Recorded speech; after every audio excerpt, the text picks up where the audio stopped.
చేవెళ్ళకి ఏం చేయబోతున్నాం అని చెప్పే ముందు చేవెళ్ళకు మొదటిసారి నన్ను ఎన్నుకున్నప్పుడు నేను ఎవరో తెలియదు, వాళ్ళకు నేనేం చేస్తానో తెలియదు, అవతల ఎంపీ ఏం చేశాడో అప్పటి నాకు తెలియదు, నేను కొత్తగా రాజకీయంలోకి.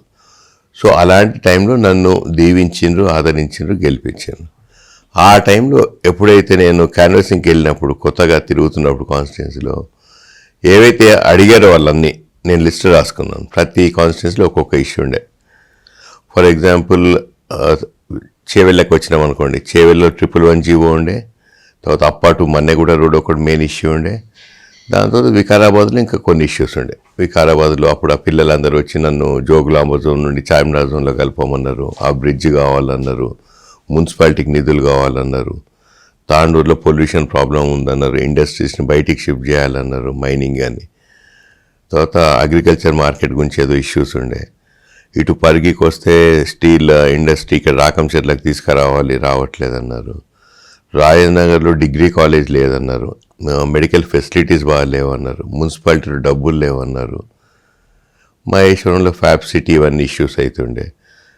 తర్వాత ఫార్మసిటీ గురించి కేంద్రంలో మాట్లాడాలన్న మెయిన్ టాపిక్స్ వస్తుండే. షేర్లింగంపల్లి మీకు తెలుసు కదా, షేర్లింగంపల్లి ప్రతి రోడ్డు అర్బన్ సిటీ కాబట్టి కొన్ని రోడ్స్ వాటర్ ఇష్యూస్ ఉండే.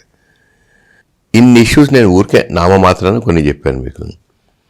నేను ఎంపీని అయ్యాక ప్రభుత్వం టీఆర్ఎస్ పార్టీ ప్రభుత్వం ఉండే కాబట్టి నేను ఏవైతే చెప్పానో, ఏవైతే వాళ్ళు అడిగారో, ఏదన్నా ఒక్క హామీని అమలు పరచలేదా అడగాలి. నేను ఎవరో తెలియదు, ఏ హామీ అమలు చేస్తానో తెలియదు, అయినాక నన్ను గెలిపించింది. ఎందుకంటే అవతల వ్యక్తి మీద ఉన్న బ్యాడ్ నేమో, లేకపోతే చేయట్లేదు, కలవట్లేదు, ఎవరికి అపాయింట్మెంట్ అంటాడు అని చెప్పి నాకు ఎంత సంతోషం అంటే ఇప్పుడు సేమ్ క్యాండిడేట్ నాకు అపోజిషన్. ఇప్పుడు అక్కడికే వస్తున్నాను. ఇప్పుడు లాస్ట్ ఎలక్షన్లో మార్జిన్ నేరో 14,000 అంటే 20 నుంచి 25 లక్షల ఓటర్లో 14,000 అంటే చాలా నేరో మార్జిన్. అంటే ఆ winning and losing chances very narrow. Same ప్రత్యర్థి పార్టీలు మారినాయి, అప్పటి పోటీకి ఇప్పటి పోటీకి మీరు చూసి తేడా ఏంటి? నేను వెరీ గుడ్ నేను చెప్పేది. ఇప్పుడు అప్పటి ప్రత్యర్థి ఇప్పుడు ప్రత్యర్థి మీరు అన్నట్టు ఇద్దరం పార్టీలు మారాం. ఇప్పుడు ఆయన బీజేపీలో ఉన్నాడు, నేను కాంగ్రెస్లో ఉన్నాను.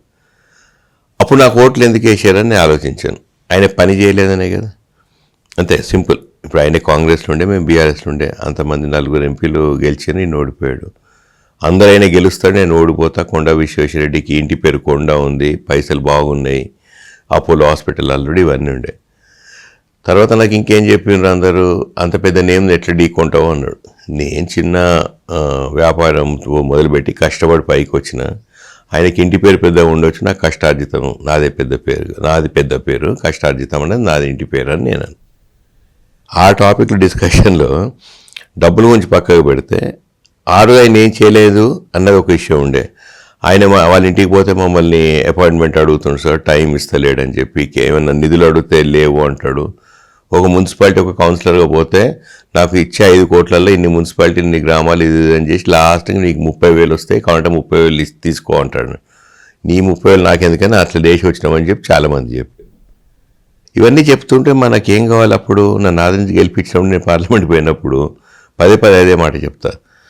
140 కోట్ల జనాభాలో 542 ఎంపీలలో నేను ఒకరిని అంటే ఎంతో సంతోషం ఉండే. ఆ ప్రమాణ స్వీకారం చేసినప్పుడు అక్కడే నేను మనసులో ప్రమాణం చేసిన, నేను తెలియని నన్ను ఇక్కడికి పంపించిండ్రు, దాని తర్వాత నేను వాళ్ళని చెప్పినవన్నీ చేస్తానని అప్పుడు కంకణబద్దునే అన్నీ చేసేసిన.